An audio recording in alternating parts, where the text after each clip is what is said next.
এখানে কি করছো? আর তোমার বাচ্চা কোথায়? হুম?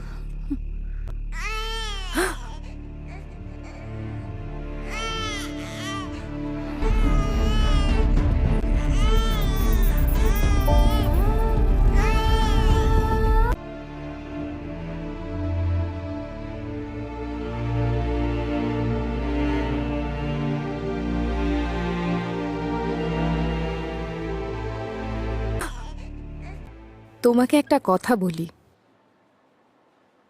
একজন মানুষ সর্বোচ্চ ৪৫ ডেল পর্যন্ত ব্যথা সহ্য করতে পারে, আর একজন মা যখন সন্তান জন্ম দেয় তখন তাকে ৫৭ ডেল পর্যন্ত ব্যথা সহ্য করতে হয়, যেটা শরীরের ২০টা হাড় যদি একসাথে ভাঙে যে কষ্ট তুমি পাবে, সেই একই কষ্ট পার করে তুমি এই বাচ্চাটাকে পৃথিবীতে এনেছো।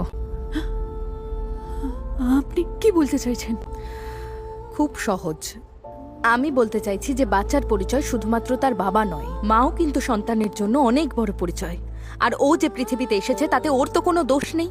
তুমি যদি নিজেকে দোষী ভাবো তাহলে যে লোকটাকে তুমি বিশ্বাস করেছো সেও তো একই দোষে দোষী। সেই একই কাজ তুমিও করতে চাইছো মা হয়ে। ও তো তোমারও অংশ লিজা।